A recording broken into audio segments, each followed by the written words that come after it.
하나님은 살아계십니다. 오늘도 살아계신 하나님께서 예배드리시는 모든 성도님들 한 분 한 분 만나주시고 은혜와 평강 주시기를 축복합니다. 우리 옆에 있는 분들과 인사합니다. 사랑하고 축복합니다.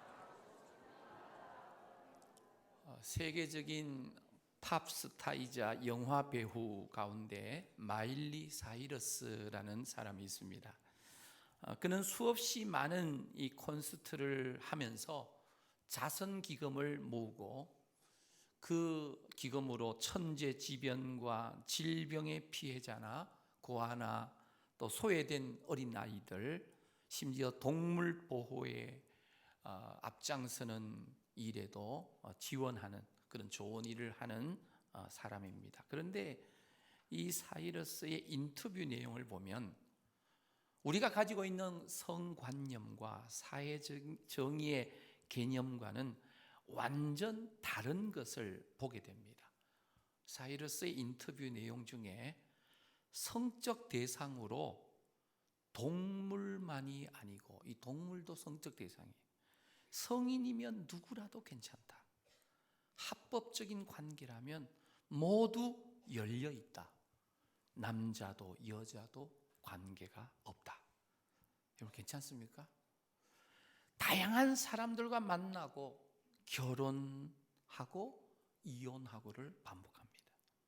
이런 사이러스의 성관념과 이 사회 정의 개념을 대하면서 오늘 예수님을 믿는 우리 성도로서 이 패역한 세상의 문화를 어떻게 이해하면서 우리가 이 세상을 살아가야 하는가 하는 것입니다. 패역한 세상 문화 앞에서 성도들은 바라보면서 말세다, 말세 이런 말만 합니다. 그러면서 보통 세 가지의 반응을 보이는데요. 첫 번째는 노아 방주형이에요. 이 방주형은 뭔지 아시죠? 방주 안에 들어가서 문을 닫고 세속의 문화를 차단하려고 눈과 귀를 막아버리고, 이 문제는 예수님이 재림하셔야 해결되는 거야 하면서 예수님의 재림 때까지 수도원처럼 은둔 생활을 상태를 유지하려고 하는 그런 반응입니다. 자, 두 번째는 첫 번째는 노아 방주형이고요. 두 번째는 공격형입니다. 반사적으로 패역한 세상을 향해서, 문화를 향해서 공격합니다. 이것은 영적 거룩한 전쟁이야 하면서 패역한 세상 문화를 향해서 율법적인 기준으로 판단하고 정죄하면서 공격하는 겁니다. 좀 괜찮아 보이죠? 공격하니까. 자, 세 번째, 타협형입니다. 타협. 우리는 어차피 세상에 발 딛고 살아야 돼. 어떻게 세상 문화를 딱 끊고 살 수 있어? 깊이만 빠지지 않고 적당하게 타협하고 적응하면서 살아가야지 라고 생각하는 타협형입니다. 사랑하는 성도 여러분, 성도는 패역한 세상 문화와 타협하는 이 적응점을 보여서는 안 됩니다. 그렇다고 세상을 완전 벗어나서 도피적인 삶을 추구해서도 안 됩니다. 성도의 삶은 이 도피형이 되어서도 안 되고, 그렇다고 해서 세상의 이 풍조에 이 적응하면서 휩쓸려 가는 것도 안 됩니다. 이 둘 다 성경의 기준으로 볼 때 비성경적이에요. 성도는 이 세상에서 하나님의 속성이라고 할 수 있는 사랑과 공의를 세상에 나타내 보여주면서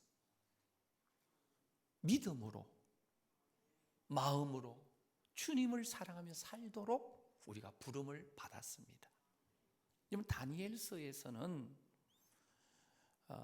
우리가 이 타락한 세상의 문화와 가치 속에 살면서도 세상을 닮지 않고 어떻게 살아갈 수 있는가 하는 것을 분명 모델로 보여주는 것이 바로 다니엘서입니다. 이 다니엘과 세 친구의 삶이 바로 그런 삶을 우리에게 보여줍니다. 다니엘서의 핵심 주제 중에 하나가 뭐냐면, 세상의 이 패역한 문화 속에서 어떻게 다니엘처럼 믿음을 지키면서 하나님께서 사랑하시는 신실한 종으로 살아갈 것인가 하는 것에 대한 대답을 다룹니다. 더 나아가서 믿음을 지키는 정도가 아니라 어떻게 하면 이 세속화된 패역한 문화 속에서 하나님을 전하는 이 복음 전도자적인 삶을 살아낼 수 있을 것인가 하는 부분입니다. 그런데 많은 성도들은 패역한 이 세상 문화 속에서 이 복음을 전하는 선교적인 삶을 살기는커녕 이 세상 패역한 세상을 보면서 우리의 믿음, 나 하나의 믿음도 제대로 지켜내기가 쉽지 않다고 생각하면서 한숨 쉬며 절망할 때가 많이 있다라는 거예요. 이런 패역한 문화 속에서 특히 어린 자녀들을 두신 우리 부모님들은 고민이 더 많습니다. 세속화된 세상 문화, 패역한 문화 속에서 나의 사랑하는 자녀들을 어떻게 양육시켜서 하나님께서 사랑하시는 신실한 사람으로, 신실한 종으로 이 땅에서 살아가게 할 것인가 하는 고민도 있으실 겁니다. 여러분, 다니엘서의 역사적인 배경을 잠시 살펴봅니다. 여러분, 다니엘서 오늘 1장 1절 말씀을 우리 한번 읽도록 하겠습니다. 시작. 유다 왕 여호야김이 다스린 지 3년이 되는 해에 바벨론 왕 느부갓네살이 예루살렘에 이르러 성을 에워쌌더니, 주전 605년경입니다. BC, 예수님 오시기 직전 605년경에 고대 근동 지방, 지금 이스라엘과 하마스가 이 전쟁을 일으키고 있는 그 지방의 정치 구도가 바뀌고 있었습니다. 그 지역에 오랫동안 강자였던 나라가 성경의 애굽이죠. 우리 세계 역사에서 지금 이야기하는데 이집트라고 하는 나라인데 약해지고, 주전 722년경에 북쪽 이스라엘을 멸망시키면서 한때 강력한 제국이었던 아수르, 이 아수르라고 하는 나라도 점차 몰락하고 있었던 그때입니다. 그때 어떤 나라가 떠오르냐면 바벨론이라고 하는 나라가, 느부갓네살 왕 2세라는 젊은 왕의 통치하에서 지금 강자로 부상하고 있었습니다. 이 바벨론의 느부갓네살 왕이요, 갈그미스 전투라고 하는 전투에서 이집트를 물리쳤습니다. 그리고 고대 근동의 패권을 이제 잡게 된 것입니다. 그때가 바로 주전 605년경, 오늘 1절 말씀에 유다 왕 여호야김이 왕위에 오른 지 몇 년? 3년이라고 합니다. 3년. 바벨론의 느부갓네살 왕은 이 기세를 몰아가지고 아예 예루살렘에 쳐들어와서 예루살렘 성을 포위했습니다. 자, 2절 말씀 우리 함께 읽겠습니다. 2절 시작. 주께서 유다 왕 여호야김과 하나님의 전 그릇 얼마를 그의 손에 넘기심에 그가 그것을 가지고 신할 땅 자기 신들의 신전에 가져다가 그 신들의 보물 창고에 두었더라. 하나님의 성전, 여러분 예루살렘 성전의 이 그릇, 기물, 이 성전에 사용하는 기물을 이방 바벨론의 이 우상의 신전의 창고, 보물 창고로 옮겼다는 겁니다. 여러분, 이것은 놀라운 이 표면적인 의미가 있어요. 절대 전능하신 하나님이 바벨론의 신 우상에게 마치 패배한 것처럼 보이는 장면이에요. 예루살렘 성전에 있는 그릇을 바벨론의 느부갓네살이 빼앗아 가지고 탈취해서 바벨론 나라의 이 우상의 신전의 보물 창고에다가 보관하고 있다. 굴욕적인 사건입니다. 외형적으로 볼 때 굴욕적이에요. 그리고 3절에 어떤 일을 하냐면 이스라엘 자손 중에서 왕족과 귀족의 자손들을 바벨론으로 포로로 끌고 갑니다.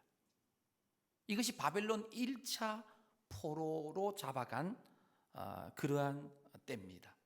그때가 바로 605년, 기원전 605년. 이때 잡혀간 사람이 오늘 본문에 나오는 다니엘과 그의 세 친구입니다. 무려 3번에 걸쳐서 포로를 잡아가는데 2차 포로는 이 에스겔과 여호야긴 왕과 남쪽 유다의 지도자들을 대거 포로로 바벨론으로 잡아갑니다.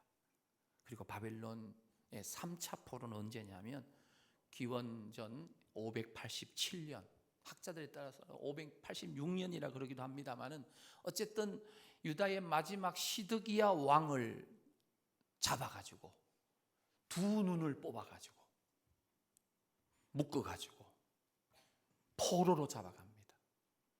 그때가 바로 기원전 587년 남쪽 유다가 바벨론에 의해서 멸망당하는 성경의 역사입니다. 다니엘과 세 친구들은 첫 번째 1차 포로의 포로가 되어서 예루살렘으로부터 1600km, 요즘 거리로요, 1600km 떨어진 바벨론 제국의 수도, 왕궁이 있는 중심부에 끌려갔습니다. 낯선 환경, 낯선 언어, 대화, 말도 안 통하죠. 그리고 이방 문화, 이방의 수많은 종교, 이방의 신들이 우상이 가득 차 있는 세속 문화, 바벨론 제국의 그 중심부 한복판에, 수도 왕궁이 있는 그 한복판에 지금 다니엘과 세 친구가 끌려갔습니다. 바벨론 세속 우상의 문화의 거센 바람과 파도가 다니엘과 세 친구를 정신 못 차리도록 파도가 몰아치고 이 세파가 불어 닥칩니다.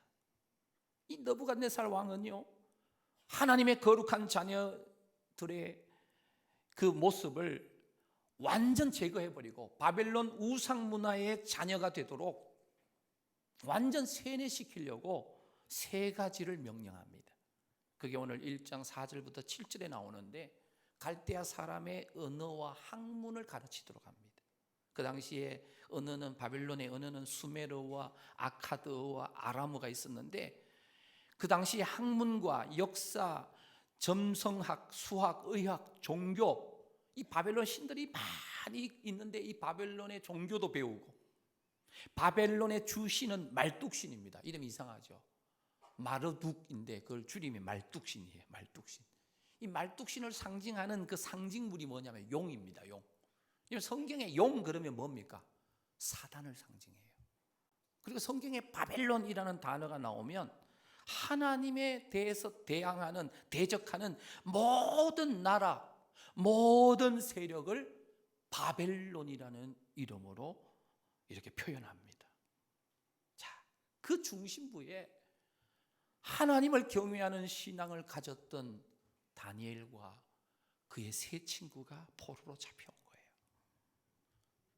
이들은 학자들에 의하면 약 15세 된 청소년입니다. 청소년. 15살이면 우리나라에 보면 중학교 1학년 내지 2학년이에요. 15살. 왜 어린 소년, 소녀가 아니고 소년입니다. 남자 어린 소년들이에요. 이들을 잡아다가 귀족의 아들들이에요. 바벨론식 사고와 문화를 주입시키는데 어린 소년들이 가장 적합했다는 거예요. 하나님 경외하는 신앙을, 세계관을 포기하게 만들고 하나님이 없는 세계관, 거짓신으로 무장된 우상의 세계관으로 이들이 가지도록 교육을 받았다는 거예요. 그래서 하나님 중심적 정체성을 송두리째 다 빼앗아 버리고 우상 숭배의 가치관으로 그들을 만들려고 했다는 거예요. 자, 두 번째는 바벨론에서 그 왕의 음식과 그 포도주를 제공하면서 3년간의 공부가 끝나면, 교육이 끝나면 이 바벨론 제국의 고위 공직자로 세워서 사용해 하겠다는 거예요. 그래서 날마다 일정한 양의 음식을 왕으로부터 제공을 받는데 3년 뒤에는 테스트해가지고 인물이 된 아이들은 공무원으로, 고위공직자로 사용하겠다는 거예요. 그러면서 세 번째 한 게 뭐냐면 바벨론식으로 이름을 고치는 겁니다. 우리나라도 예전에 일제 강점기에 이 강제로 이 창씨 개명을 했었죠. 이름은 그 사람의 정체성을 말합니다. 다니엘을 비롯한 유대식 이름에는 신앙적 의미가 다 담겼어요. 우리가 아이들에게 이름을 그렇게 붙이잖아요. 하나님, 예수님 또는 주님이라는 단어가 들어가는 주자라든지 예자라든지 하자라는 이름을 붙이잖아요. 아니면 아예 성경 이름으로 이름을 붙이기도 해요. 우리 교회 마당에 보면 바울도 뛰어놀고 이삭도 뛰어놀고 또 누구 뛰어놀아요? 에녹도 뛰어놀고 보니까 어린아이들 이름을 아예 그렇게 지어요. 그런데 이 하나님의 성품, 하나님의 어떤 의미가 담긴 이름을 다 바꾸는 겁니다. 그래서 신앙의 정체성과 가치관을 완전 뿌리 뽑고 바벨론 문화로 주입시켜서 세뇌시키겠다는 거예요. 다니엘 이름의 뜻은 여러분 기억하셔야 돼요. 하나님께서 재판하신다라는 뜻이에요. 하나님이 재판하신다. 화면 띄워주셔야죠. 하나님이 재판하신다. 하나님은 나의 심판주이시다. 여러분들 다른 건 다 잊어버려도 다니엘 이름의 뜻은 기억하셔야 돼요. 따라합시다. 하나님은 나의 심판주이십니다.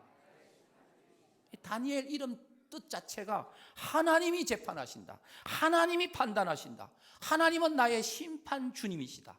근데 이 이름을 뭐로 바꾸냐면 벨드사살. 이 벨드사살의 뜻이 뭐냐면 하나님 이름은 빼버리고 벨이여 그의 생명을 지키소서. 우상한테 그 다니엘을 지켜달라고 하는 이름을 바뀌어버린 거예요. 하나냐 여호와는 은혜로우시다라는 이름인데 이름을 뭐로 바꾸냐면 사드락이라고 바꿔요. 사드락. 이 사드락은 달신의 명령 이런 뜻이에요. 아쿠신의 명령.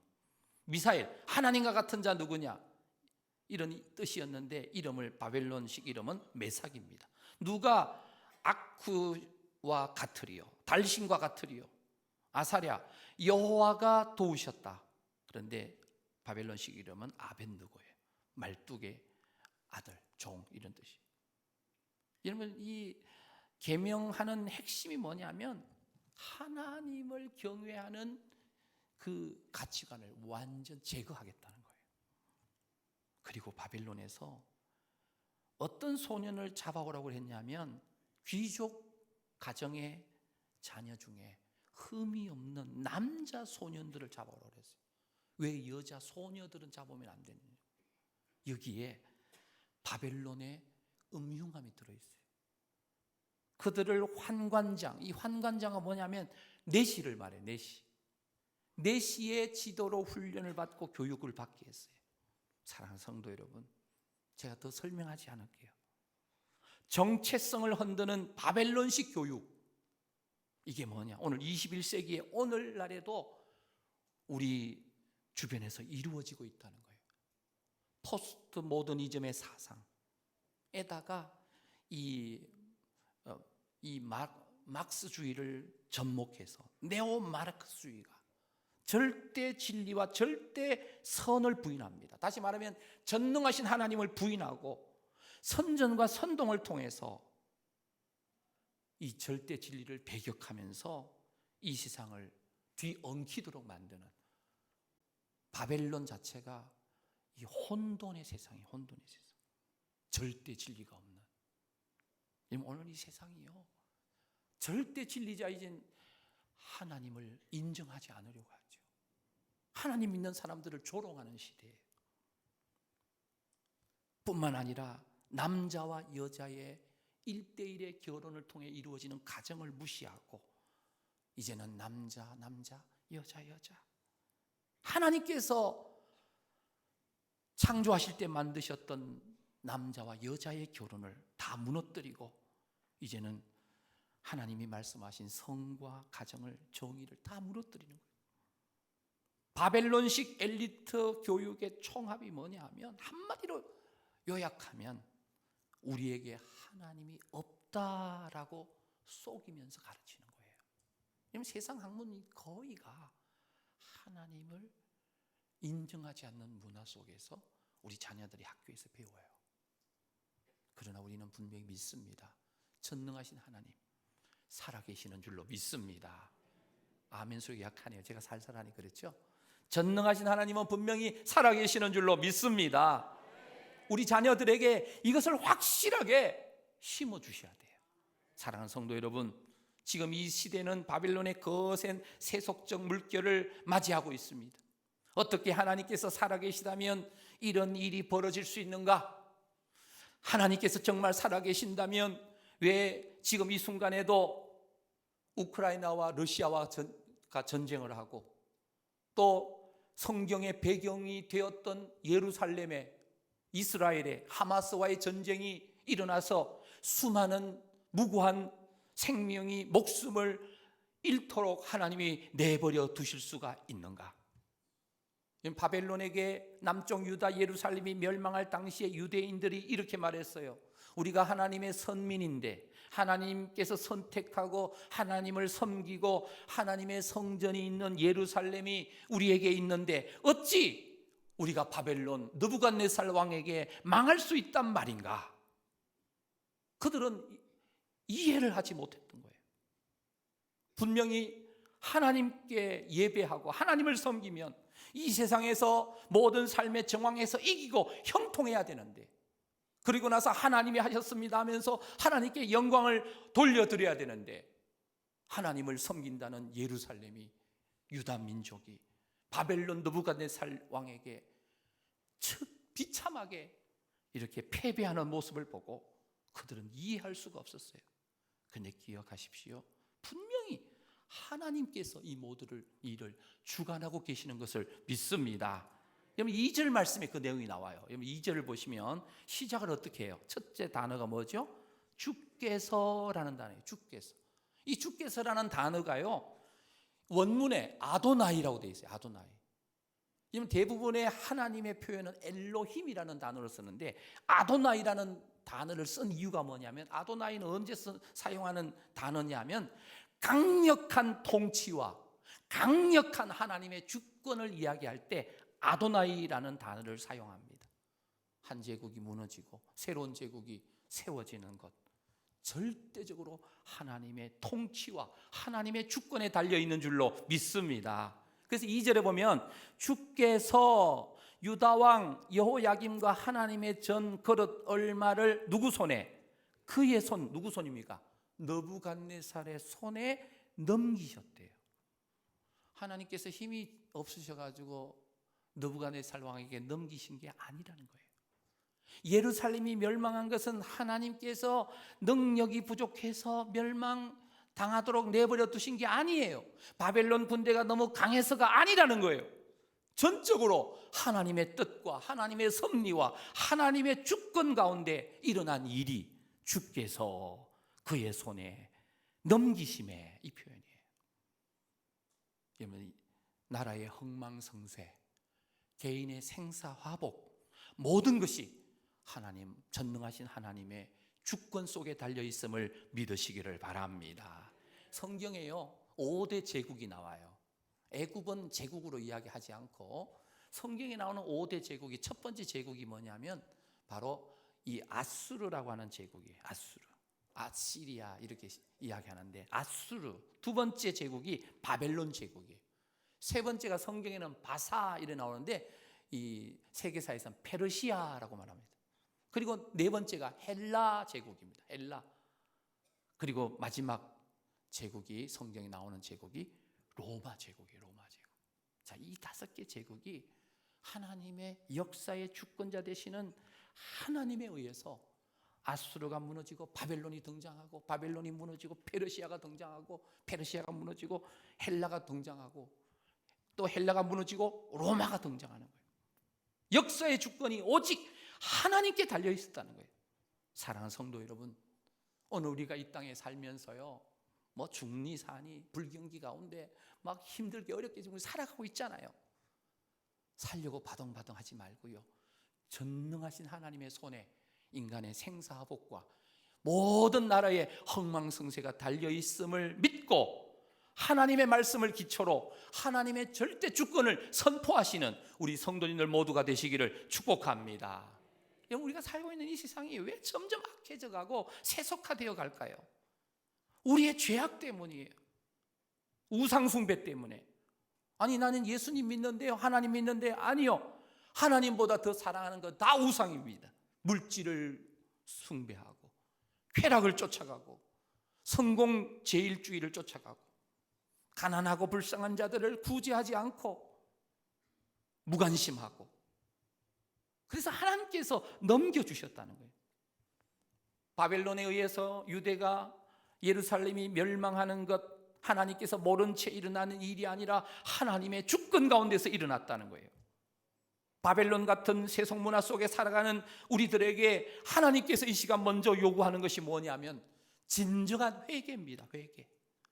우리 안에 깊이 뿌리 잡고 있는 마음의 우상들을 다 끄집어내고 하나님 앞에서 울며 통회하며 자복하며 회개해야 될 줄로 믿습니다. 그래서 하나님만 의지하고 하나님만 사랑해야 돼요. 여러분, 우리가 고백하지 않는다고 하나님이 모르시는 게 아니에요. 하나님께서 다 아셔요. 우리 마음 중심 깊은 곳에 무엇이 있는지.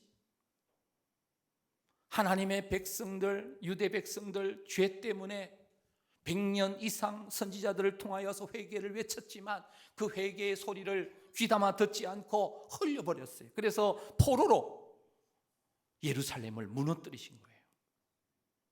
하나님께서는 유다 백성들이 바벨론 포로 이 기간을 통해서 철저히 회개하고 완전하게 새롭게 거듭나기를 원하셨습니다. 마찬가지로 오늘 우리에게도 진정 회개하기를 원하시는 줄로 믿습니다. 날로 예수 믿는다면서 바벨론화 되어가는 이 세상 문화, 거기에 그냥 휩쓸려 가지 말고 누구 탓하기 전에 바로 내가 성도로서 성도답게 살지 못한 것을 하나님 앞에서 철저히 회개하시는 저와 여러분들이 되시기를 축복합니다. 자, 이 순간에도 하나님께서는 여전히 왕 중의 왕이시고 여전히 이 세상을 주관하시고 통치하고 계심을 믿으시기를 바랍니다. 하나님의 통치하심은 변하지 않으세요. 이 고통스러운 과정을 통해서도 하나님께서는 하나님의 계획을 따라 구원의 역사, 선하신 역사를 이루시고 계시는 줄로 믿습니다. 그래서 사도 바울은 로마서 8장 28절에서 이렇게 이야기합니다. 우리 함께 읽겠습니다. 시작. 우리가 알거니와 하나님을 사랑하는 자 곧 그의 뜻대로 부르심을 입은 자들에게는 모든 것이 합력하여 선을 이루느니라. 아멘. 주님께서는 다니엘과 세 친구들을 바벨론으로 보내셨는데 하나님을 전혀 알지 못하는 세속 문화의 중심부에다가 하나님께서 사랑하신 신실한 자녀들, 종들을 보내셨어요. 왜 보내셨습니까? 왜? 고통스럽게 거기서 얼마나 힘들게 지내야 되는지 아시면서.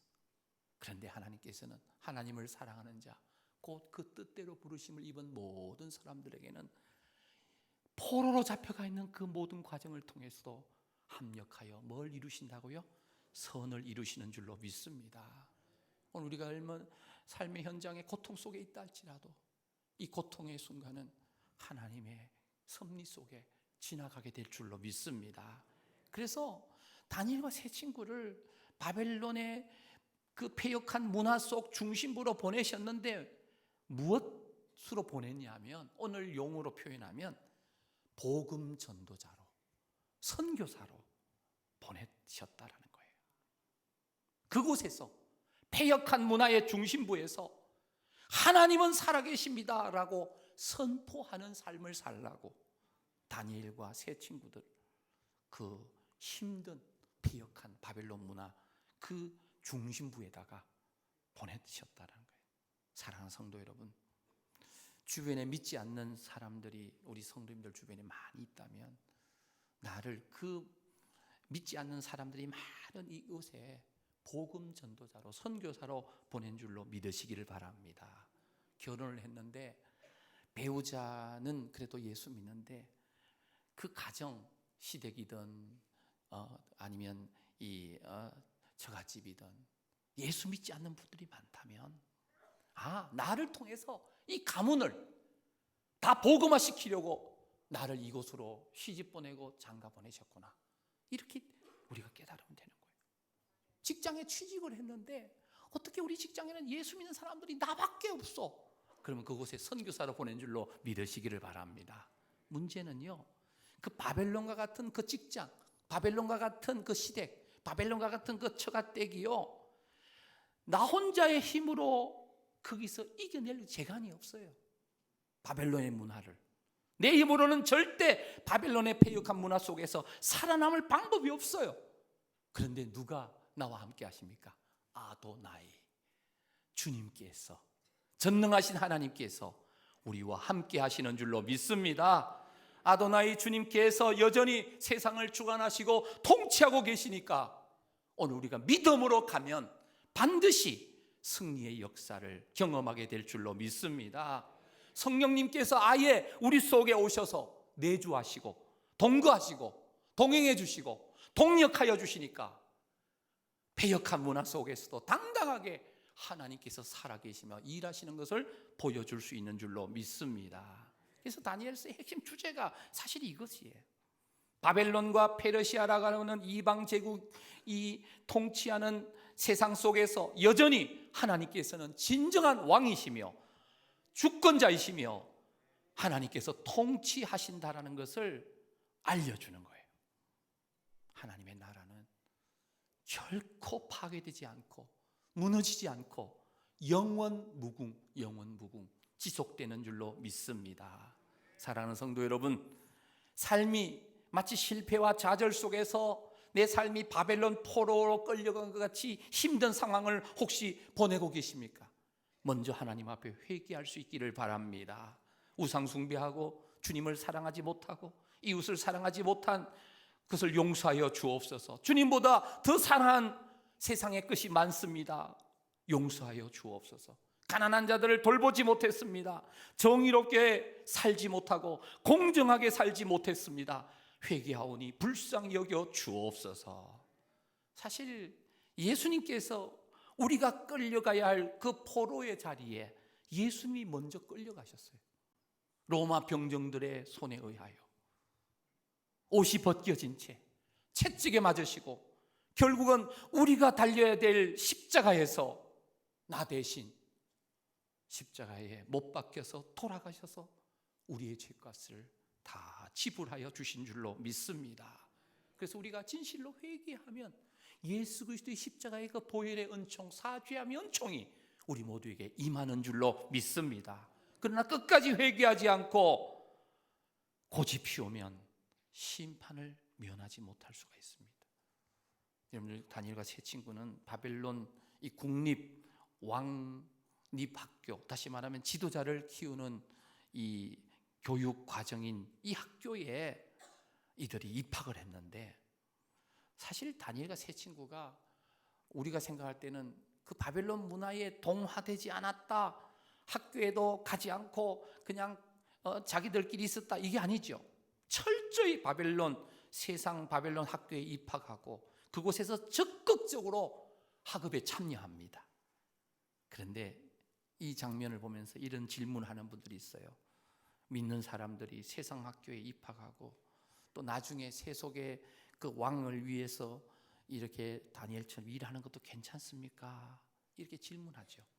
중요한 것은 바벨론의 세속 문화에 이들이 동화된 것처럼 보여도 하나님의 살아계심을 보여주기 위해서 바로 그곳에서 훈련받고 준비되어졌다는 사실을 믿으시기를 바랍니다. 그래서 우리 믿는 성도들이 이 세상에서요, 일터가 땅끝이 되는 거예요.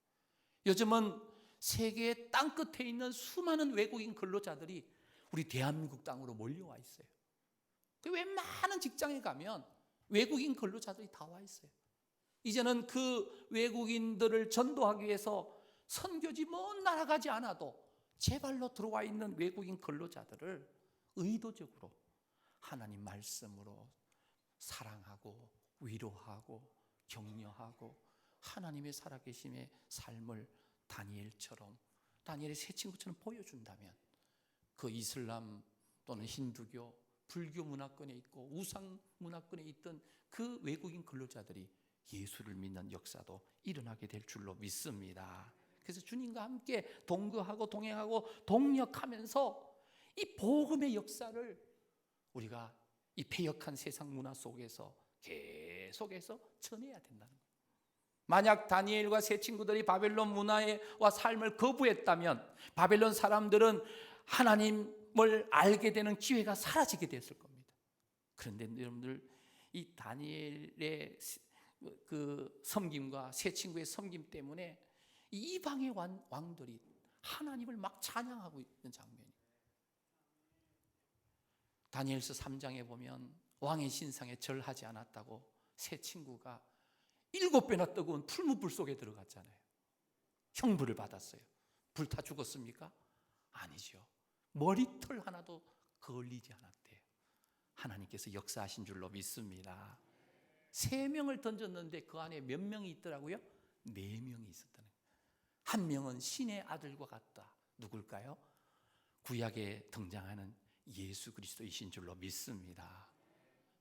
마찬가지로 다니엘도 그 왕의 조서에 의인이 찍혀 있는 것을 알고도 하루 3번씩 예루살렘을 향하여 창문을 열고 하루 3번씩 무릎을 꿇고 간절하게 감사하며 기도했을 때 결과가 뭐예요? 사자 굴 속에 던져지는 형벌을 받았어요. 사자가 다니엘을 물어 뜯었습니까? 아니죠. 하나님께서 사자의 입을 봉하셨어요. 할렐루야. 하나님의 살아계심을 세상 가운데 보여주었다는 사실. 어떻게 이런 일이 가능한가? 지금 다니엘의 그 나이가요, 세 친구의 나이가 학자들은 약 15세 전후로 봐요. 15세. 아니 15살밖에 안 되는, 중학교 1, 2학년밖에 안 되는 이 아이들이 어떻게 그런 결단을 하면서 끝까지 패역한 문화 속에서 하나님의 살아계심을 보여줄 수 있었단 말인가? 유대인들은요, 정통 유대인들은 기초적인 쇠마, 우리 교회로 말하면 D6 신앙 교육을 이 13세 이전까지 다 끝을 냅니다. 그래서 13세에 우리로 말하면 성인식을 해요. 율법 토라의 아들이다, 토라의 딸이다 해가지고 하나님 말씀을 그들의 가슴에 안겨주면서 성인 의식을 진행합니다. 그래서 이들은 13세만 되면 하나님을 경외하는 신앙으로 일평생 하나님과 동행하는 그런 자로 훈련이 되어 있는 거예요. 그래서 어떠한 문화 속에다가 그들을 집어던져 놓아도 그들은 동화되지 않고 그곳에서 하나님의 뜻을 이루는, 하나님의 살아계심을 보여주는 그런 사람들이 되었다라는 거예요. 절대 넘어가서는 안 되는 선을 다니엘과 세 친구는 알고 있었어요. 그 본문 오늘 8절 말씀이 그 내용입니다. 자, 우리 8절 말씀 읽겠습니다. 시작. 다니엘은 뜻을 정하여 왕의 음식과 그가 마시는 포도주로 자기를 더럽히지 아니하리라 하고 자기를 더럽히지 아니하도록 환관장에게 구하니. 자, 여기 뜻을 정하여라는 단어가 있죠. 이 뜻, 선을 그었다는 거예요. 바벨론식 교육도 받고 이름도 바꾸고, 그렇지만 왕이 내리는 음식과 포도주는 거절했다는 거예요. 음식과 포도주는 우상에게 바쳐진 음식이기 때문에 만약에 그것을 먹으면 몸이 더럽혀진다라고 생각하는 믿음 안에 있었습니다. 그래서 음식과 포도주는 거절합니다. 사실 왕의 식탁에서 나오는 음식을 먹는다는 것, 이건 놀라운 축복이죠. 그런데 다니엘과 세 친구는 그 왕의 식탁을 거절했다는 거예요. 자, 여기서 뜻이라는 단어, 히브리 원문에 레브라고 하는데 마음을 이야기합니다. 마음은 사람의 지성과 감성과 의지의 처소죠. 그래서 잠언은 생명의 근원이 마음에서 온다, 무릇 지킬 만한 것 중에서 마음을 지키라, 이렇게 말합니다. 그래서 마음을 다니엘은 정했습니다. 어디다가 정했느냐? 하나님께 고정시켰어요. 하나님의 말씀에다 고정시켰어요. 여호와 하나님을 경외하는 데다 고정시켰어요. 우리 찬양도 있잖아. 내 영혼이 확정되고 확정되었사오니 내 믿음의 눈을 들어 주님을 바라봅니다. 하나님께 시선을 두는 거예요. 다니엘은 바벨론 세속문화 속에 살지만 문화에 휩쓸리지 않도록 마음을 정했다는 거예요. 하나님을 경외하는 마음으로. 군대나 회사에 취직하면 회식할 때 술을 자꾸 마시게 하죠. 아, 예수 믿는다고 그래서 술 안 먹겠습니다 하면 끝까지 술 마시라고. 저도 이 부대에서 대위 한 사람이 저한테 계속 술이 취해가지고 저한테 술을 따라주는데 제가 한 4번 정도 거절했더니만은 나중에 따르던 술병을 집어 던지고 탁자를 엎어버리더라고요. 그래서 제가 그때 깜짝 놀랐어요. 와, 성질 불같다. 근데 나를 때리진 않더라고요. 신대위라는 사람, 제가 얼마나 기억에 남은 대위 이름까지 기억하겠어요. 신대위라고 제가 기억합니다. 술을 왜 마시게 합니까? 회사에 가면 이런 분들이 있어요. 술 따라주면서 나도 신앙생활해. 뭐 술 한 잔 먹는다고 지옥 가는 거 아니야. 받아 먹어. 근데 그렇게 이야기하죠. 그런데 중요한 것은 너 믿음이 진짜 어디까지냐를 테스트하는 거예요. 내가 한번 술을 마시기 시작하면 그때부터 나중에 고주망태가 되는 거예요. 술 마시기 위해서 너의 믿음을 조롱하겠다는 거예요. 여기 계신 우리 모든 성도님들 끝까지 바벨론 세속문화 속에 살지만은 끝까지 하늘나라의 시민권자로 다니엘처럼 승리하시기를 축복합니다. 그래서 무엇보다도 세상 살면서 뜻을 정해야 돼요. 선을 정해야 돼요. 여호와 하나님을 경외하는 신앙. 여러분 자녀들에게도 이것을 정확하게 알려줘야 돼요. 여러분 10월 말이면 작년에 일어난 이태원 참사가 있었던 할로윈 축제가 있는 그 날이 있어요.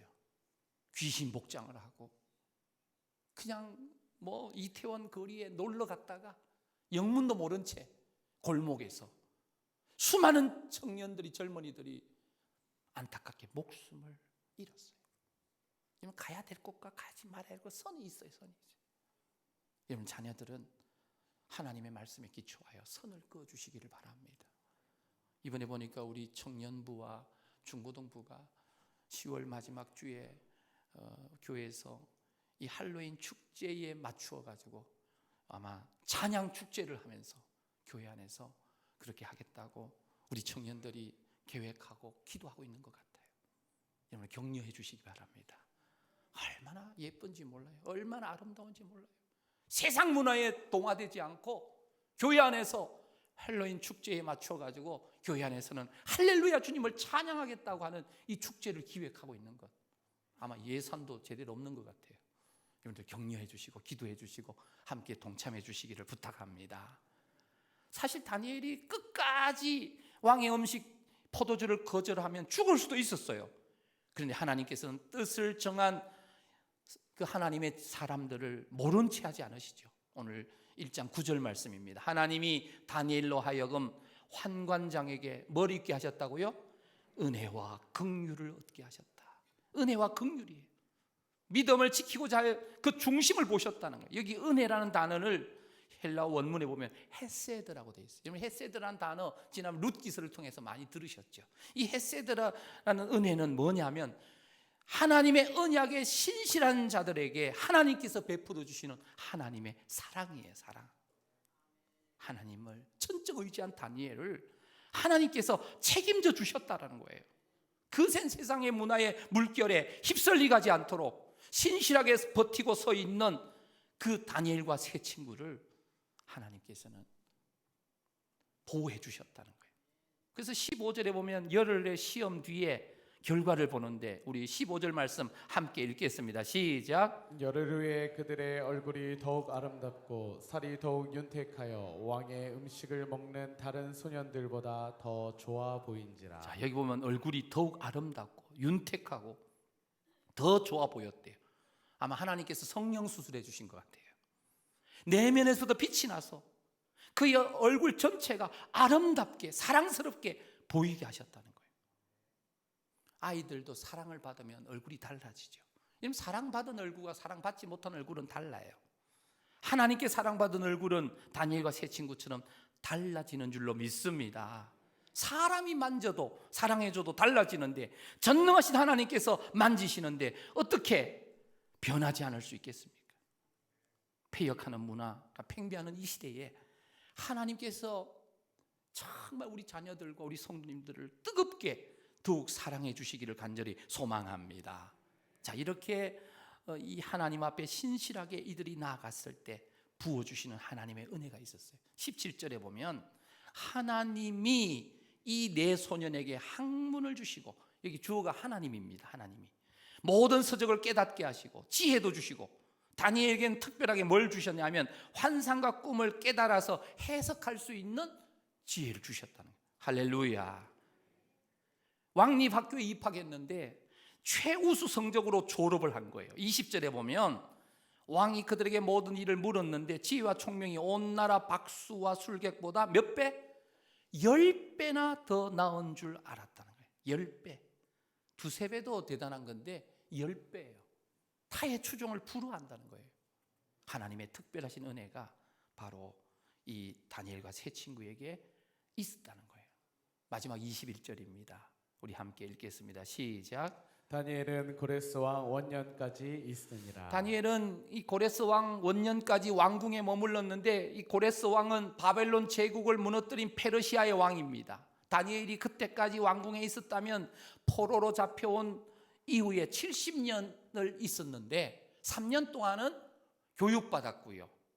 그 다음에 4년 차부터 총리가 돼가지고 성경에만 느부갓네살 왕, 벨사살 왕, 다리오 왕, 고레스 왕까지 성경에만 4명의 왕들이 집권할 때에 총리로 섬겼는데 세계사 속에 이 70년 동안에 무려 8명의 왕들이 교체됐어요. 성경에만 4명이 기록되어 있는데 8명의 왕들이 집권하고 제국도 바뀌었는데 하나님께서는 여러분들 정권이 바뀌면 웬만한 고위공직자들은 다 죽이거나 옛날에는 죽이거나 아니면 쫓아내버리죠. 귀양 보내버리죠. 이유가 뭐예요? 반역할까 봐. 그런데 이 다니엘은 8명의 왕이 교체되고 바뀌고 새롭게 세워지는데도 끝까지 총리로 왕궁에서 지냈다. 누가 함께 하셨습니까? 전능하신 하나님이 함께 하신 줄로 믿습니다. 세속 문화 속에서도 성실히 살았지만 하나님만을 섬기겠다고 하는 하나님이 여호와를 경외하는 신앙, 뜻을 정한 이 신앙이 바로 다니엘을 이런 자리까지 이끌어 주었다는 사실입니다. 사랑하는 성도 여러분, 인간적인 성품에서 이게 나온 게 아니죠. 예수님의 십자가에 복음이 들어갈 때 사람은 성실해지고 신실해지는 거예요. 그래서 중심이 세상 중심에서 하나님 중심으로 바뀌는 거예요. 귀신이 들어가면 그 사람이 제정신일까요? 귀신 정신이죠. 귀신처럼 행동하죠. 그런데 귀신 들어간 사람도 바뀌는데 성령 받은 사람이 안 바뀔 수가 없죠. 다니엘의 이름의 뜻이 뭐라고요? 하나님은 나의 뭐라고요? 심판주이십니다. 다니엘의 인식 속에 이 신앙관을 확실하게 가지고 있었다는 거예요. 이 세상의 경영과 이 세상의 역사의 주인은 오직 하나님이시고 심판자는 오직 하나님이심을 믿습니다. 이 고백을 했다는 거예요. 사도 바울도 디모데후서 4장 7절 8절에 마지막 로마 감옥에서 이런 고백을 합니다. 나는 선한 싸움을 싸우고 나의 달려갈 길을 마치고 믿음을 지켰으니 이제 우러는 나를 위하여 의의 면류관이 예비되었으므로 주 곧 의로우신 재판장이 누굽니까? 주님이 의로우신 재판장이라는 거예요. 로마 황제 가이사가 재판장이 아니고 의로우신 재판장 우리 구주 주님 우리 하나님 아버지가 재판장임을 정확하게 고백한 거예요. 사랑하는 성도 여러분, 세상이 전부가 아닙니다. 의로우신 재판장이신 주님께서 계신다는 사실을 믿으시기를 바랍니다. 우리는 언젠가 의로우신 재판장 주님 앞에 서게 될 줄로 믿습니다. 그 주님 앞에 섰을 때에 잘했다 칭찬받고 의의 면류관 생명의 면류관을 다 받아 쓰시는 우리 성도님들이 되시기를 축복합니다. 다니엘은 자신의 이름을 걸고 이 세상을 살아간 사람이에요. 오늘 우리 사랑하는 성도님들, 패역한 세상 문화 속에서 동화되지 말고 하나님의 살아계심을 여호와 경외하는 신앙, 하나님과 동행하는 신앙을 절대적으로 보여주는 우리 성도님들이 되시기를 축복합니다. 그리고 무엇보다도 목적을 정확하게 하나님의 영광을 위해서, 그리고 하나님의 뜻대로 하나님과의 관계를 우선순위에 두겠다라고 하는 의미로 뜻을 정한 다니엘의 모습, 오늘 우리 성도님들 모두의 모습이 되시기를 축복합니다. 사랑하는 성도 여러분, 세상이 아무리 캄캄해도 우리가 다니엘, 하나냐, 미사엘, 아사랴처럼 하나님 앞에서 바로 살면 하나님께서 우리를 세워주실 줄로 믿습니다. 신앙을 지켰을 때 하나님께서 반드시 우리를 도와주시고 승리하게 해주실 줄로 믿습니다. 이 세상을 살아가는 동안에 나의 힘으로는 살아갈 수 없어요. 그래서 기도하고 낙심하지 말면서 주님만을 의지하고 나가야 될 줄로 믿습니다. 하나님께서 사랑하신 신실한 종 다니엘과 세 친구처럼 오직 하나님만 바라보면서 하나님께 줄을 서시고 하나님께 인정받는 주님이 사용하시는 우리 송우교회 가족들 다 되시기를 주님의 이름으로 축원합니다.